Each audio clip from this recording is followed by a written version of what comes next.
Welcome to Night Talks, the University of Florida College of Journalism and Communications talk show produced by students for students. I'm Reagan Shepard, a junior studying journalism, and our guest today is Keith Tribble, an alumni of the CJC who worked for the University of Florida Athletic Association, the Orange Bowl Committee, UCF Athletics, and more. And now he's the founder and managing partner of Tricom Management Group. Hi, Keith. Thank you so much for being here today. It's my pleasure. Something I found really interesting, and I think it's a great way to start this chat off. While you were at UF, you played offensive guard for 4 teams that went on to win bowl games. When you graduated, did you aspire to play in the NFL? You want the truth, or you want me to just make this sound good? The truth. Reagan, just briefly, I knew when I went to college and was fortunate to go to University of Florida that football was a means to an end. And if I had a chance to play professional football, been great. You know, only 1% of those who play college football get to make it to that level. Whereas I was I would say an average to decent football player, I didn't think that I would have the opportunity to play. So I did what you're supposed to do. I studied, got my degree in 4 years. Fortunate that they allowed me to come to the School of Journalism. I never regretted it. And so basically that's a long way to answer your question, but I did not aspire that was going to be the end all to play professionally. I just wanted to compete at a college level, at the highest level possible. And coming to University of Florida gave me that opportunity. Even if you didn't go on to the NFL, you learned so much here in college and in the sport of football in itself, so. Yeah, no question about that. Probably too much, but but I enjoyed it. So piggybacking off of that, your degree is in public relations and marketing. What inspired your focus toward PR versus sports journalism and sports production? Probably because we didn't have sports production. Okay. We had very limited things, in terms of what we can go into. And originally I wanted to go into business. And unfortunately, as a student athlete, we practiced in the afternoons, and at that time, most of the classes that were in the business college were in the afternoon. So it would be impossible for me to be in 2 places at one time. And considering I was on a football scholarship, of course, you know which one I had to attend. So the College of Journalism, particularly PR, was the closest thing that I saw to business. It gave me an opportunity to learn the craft, and I thought that the success of anyone, and particularly in my case, is that you try to get into a field that you're comfortable with. And I was always comfortable with having conversation, talking, expressing myself, and so I saw PR as a way that I could have a long-term career in something I enjoy doing. And I hope that everyone, all students, look at when they go to college, major in something that you believe that you may be in that for the rest of your career. Because if you don't like it, eventually it's not going to work out. So that's why I chose that. And of course, if we'd had sports journalism, I probably would have done that, but we didn't have that at that time. Yeah, the colleges have changed so much over the years, and as time goes on, they just keep implementing new ideas, and it just shows how, with time comes just so much more. And I think that your words of wisdom of going into something that you enjoy is something that a lot of people should think about when they're applying to schools and stuff, because you're right, it becomes your life and it's your passion at that point. That's exactly right. That's why I say those who like to be doctors and they love the medical field and they go in that route, that's great. We need doctors. Same for lawyers and so forth. So I think if you enjoy the particular area of study and the craft, or whatever you want to call it, it's going to be a career in most cases. Very true. When you graduated, you worked as Associate Athletic Director of the University of Florida's Athletic Association. What did you do in this role? Anything they asked me to do. Okay. No, seriously. I had an opportunity to come back to the University of Florida and working as Associate AD, Assistant AD. I was in sales for a company and I was recruited. And ironically, I was asked to come down to Orlando to shoot a segment of a coach's show of a former player that gone on to into the business world.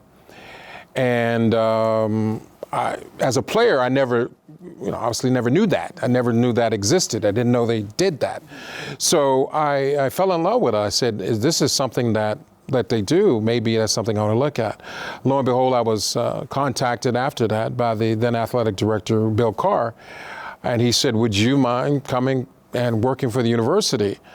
And I said, so what will I be doing, And he said, you will be working with the programs and working with our facilities and things of that nature. I love the University of Florida. At that time I was married. My wife is also a CJC alumni. Oh. Yes, and she's in advertising. Okay. And so we said we were going to come back, and that started my career. And that started where I came back and was an assistant AD. So how might that be interpreted from our viewpoint or the students' viewpoint? How can they see what you're doing, understand it from their perspective? Well, I think when you take on you come to a university and you choose a field of study, the same rules apply, making sure you're attentive to details, making sure you understand the purpose, making sure that you give your best. Sometimes the knowledge we learn in school is more than just the books. I think the books give you that foundation, but the application of what you do and what it teaches you to do, studying, being persistent, those are the things that help you when you go out in what I call the real world. Because the books are helpful, but no one's going to ask you about what you read in that book. They're going to ask, how did you prepare yourself, or want to see how you prepared yourself to get ready for that test. Are you going to do the same thing in their particular industry and business? So everything works together. But the secret I tell those who are in is that find that passion, that thing that you really want to be in, practically your whole career. And then your career will be satisfactory when you get to be like me and, all those days are gone by. But that's what I would say. Street smart versus book smart, but you need both. You need both. You need both. Mm-hmm. And it's important today. I agree. After UF, you held brief leadership roles with Raycom Management Group, Sunshine Football Festival, aka the Blockbuster Bowl, and the University of Nevada, Las Vegas. Tell us about what you did for each. Well, each one of those roles, I was fortunate to serve in a capacity of leadership. I was either CEO of it, managing partner, managing director.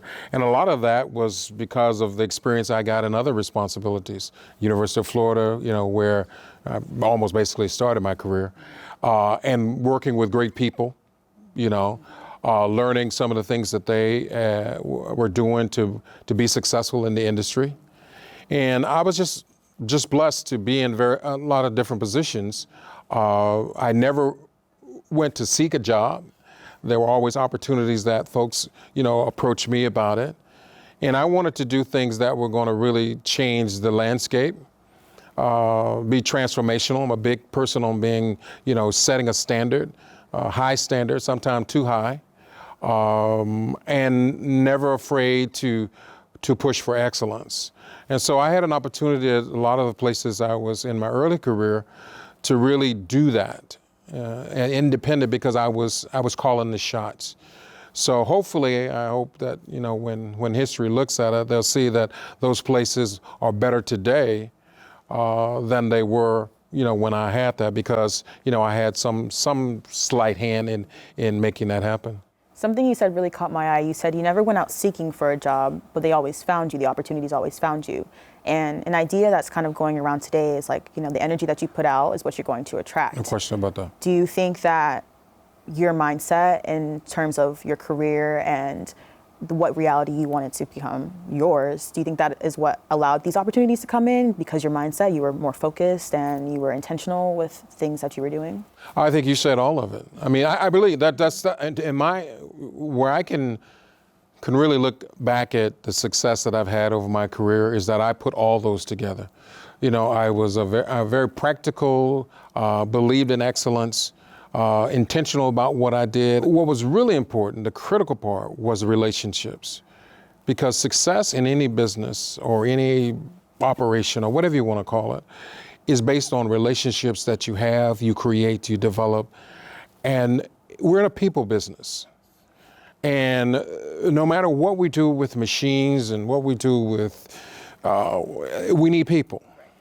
And people need to feel good about what they're doing. They need to feel wanted. They need to feel appreciated. And I always believe that I had the opportunity I was blessed with trying to demonstrate that in any organization that I was a part of. Staying status quo was not something that I can thrive in. And so, and I just how I'm wired, I guess. Top two, not number two. Yeah, that's right. That's exactly right. And then in 1993, you began with the Orange Bowl Committee. Were you hired as CEO or did you work your way up to that role? I started there as an executive director and eventually was promoted to the CEO position. That was a good example of going back home to a community that had some difficulty in bringing back homegrown talent, especially in the Black community. The Orange Bowl Committee is probably one of the prestigious committees in the country. And I had a chance to be, in charge of it. And so I think if you look back, that gave a lot of credibility to me and gave a lot of credit to those who chose me at the Orange Bowl Committee. And we set about, making that organization one of the top organizations in the country, as it is today, one of the top, bowl in the postseason. So I'm very proud of what we were able to accomplish. Something you said, you talked about how, especially in the Black community, how those become successful, sometimes they don't come back home and help revitalize those areas. Was that something that was important to you? Was that something you always knew you wanted to do? It was critical for me. When I took the job at the Orange Bowl Committee, and one thing that people did know about me, that if I believed in it, especially, there's a right and a wrong, and I always believed in trying to do it right.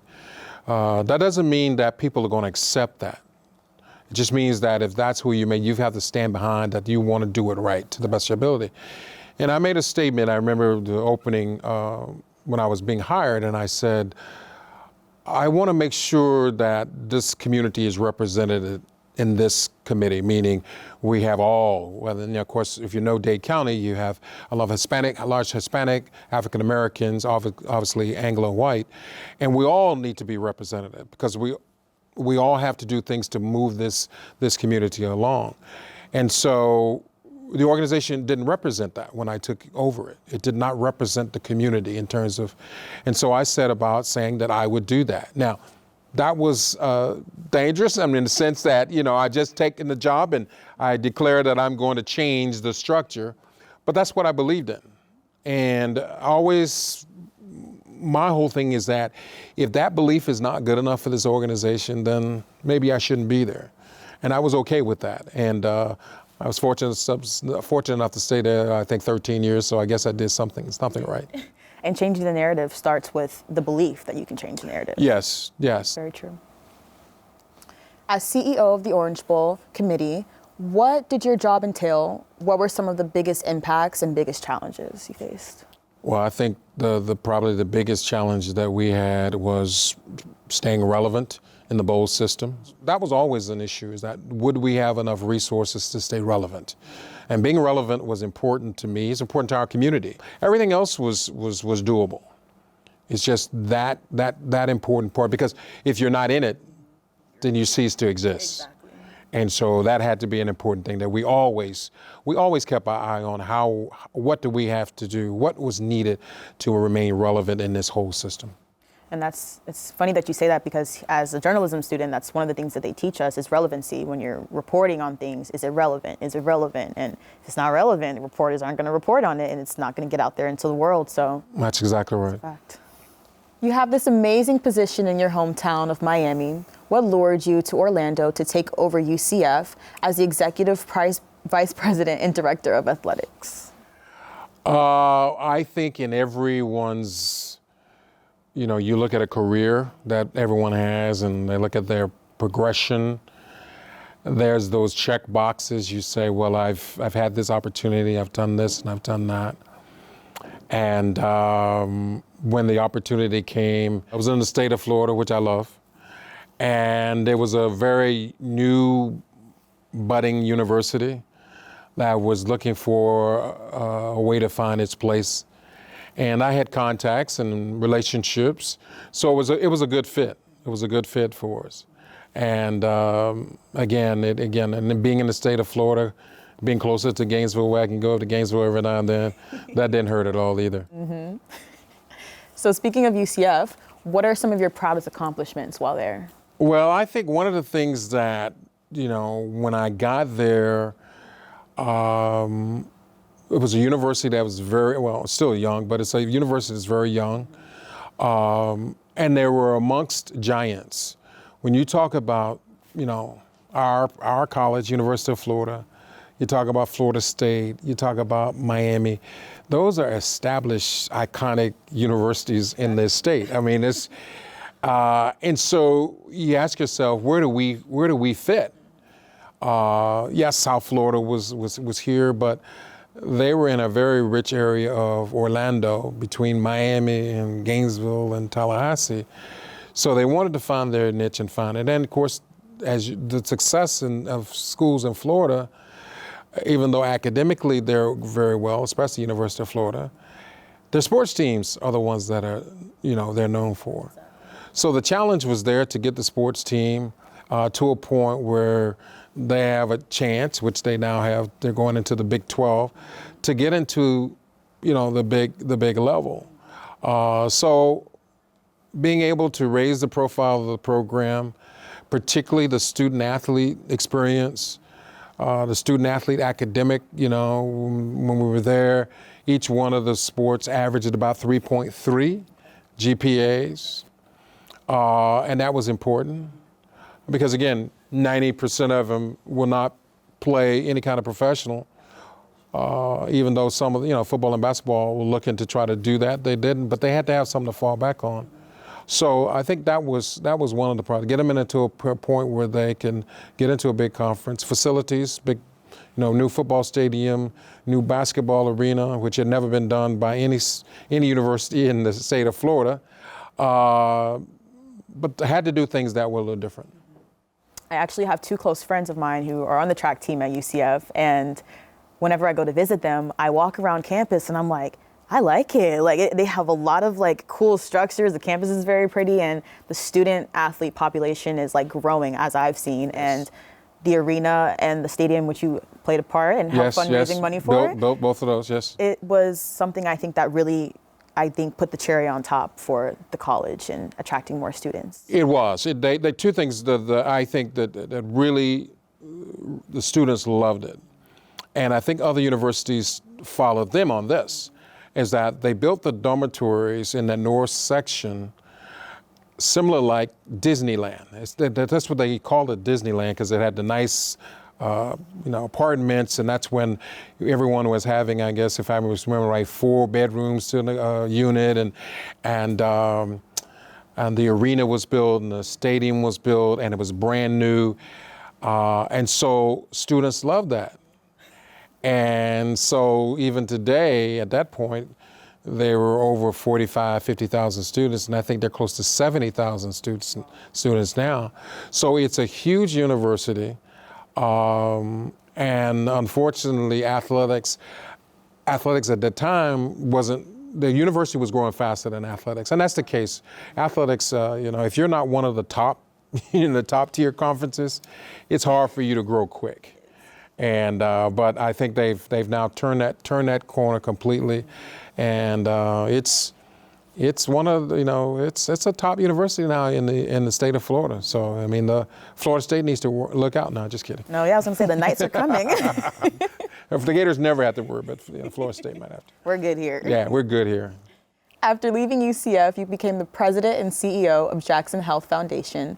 What does this organization do, and did your background with sports organizations prepare you for this role? It did, but more or less my ability to fundraise. In every one of these jobs, that I've had, even from the day that I took assistant AD job at UF back in my early career, the ability to fundraise, the ability to go out and get sponsorships. I like to just put it in one capsule, the ability to generate revenue. It's the key to success of any executive, any CEO, whether you directly or indirectly do it. The ability to do it is got to be important. And so I think when I had a chance to run the foundation, at that point in my career, it was very personal. My sister, unfortunately, was a kidney recipient and unfortunately passed at the hospital, which I was a CEO, and I was determined to raise money, not on behalf because of her, but other folks who needed money, who needed opportunities to have treatments or things of that nature and couldn't afford it.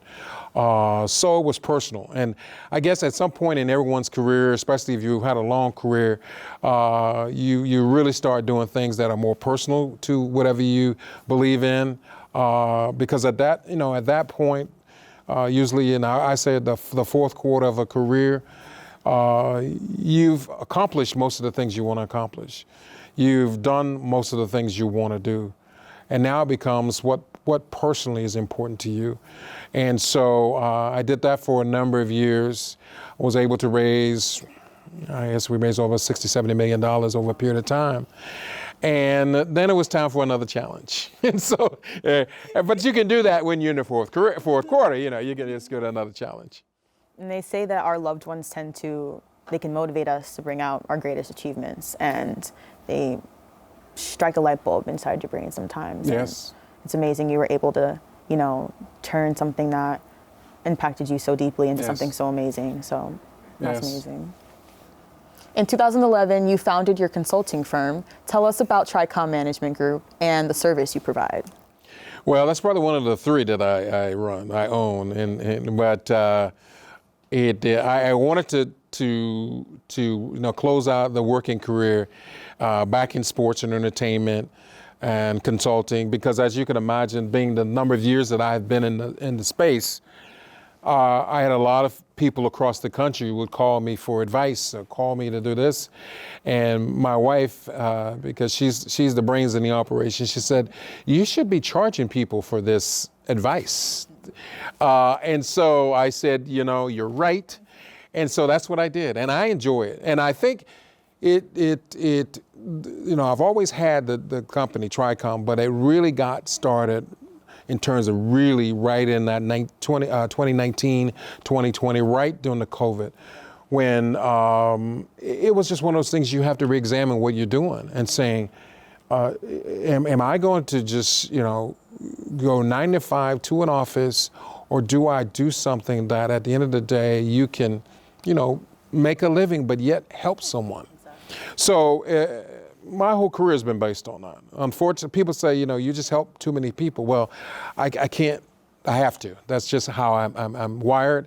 And so in just this particular time now, at the end, in terms of my career, I said, well, if I'm going to help, at least I can, make it a business of it. And if I've enjoyed it, every minute of it, and it's going extremely well, and it allows me time to do shows like this, and but I appreciate it. And I also think that now we're in a time to where people are actually asking for help more and not afraid to ask for help. Yes. And we need people like you, those who are willing to give the help. And like you said, if you are passionate about something, you're willing to do it. We need people in every area. So no you're question really about it. appreciated. Yeah, I enjoy it. what advice would you share with CJC students soon graduating and heading out into the world? Enjoy life. You know, in most cases, you're going to be working for a very long time, somewhere, somehow, some way. 30, 40 years. Enjoy what you do. Enjoy your craft. Don't chase money. When you chase money, you will always fall short. Chase your happiness, chase your excitement, chase changing. I'm not going to say changing the world, but changing, making a change, doing something positive, making a difference. And if you do that with passion, you'll have the resources. It's those who give up and choose not to be relevant, not to stake their claim and say, I am going to be successful. And success is really defined in your own eye. You know, I can't determine if you're successful. You have to make that. You have to know what that threshold of success is. Wow.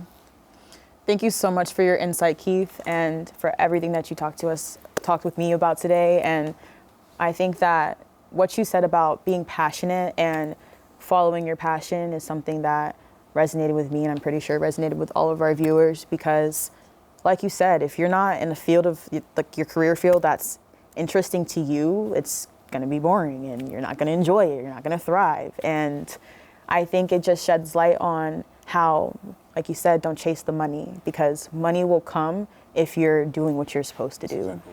And money is not the end all be all. And I think in societies, like in our society today, like that's all we see on social media is money, money, money. Yes. It's not about that. It's about the real connections that you make in life and these conversations. And I often tell people, what's it to have all the money and be miserable? Right. That's not a life. So, Not at all. Well, I appreciate the opportunity, and anytime, you know, I love the College of Journalism, and I will do, you know, whatever within reason, whatever they ask me to do. But thank you, I appreciate it. Thank you again for joining us. And thank you to our viewers for joining us. Until next time, good night. Good night.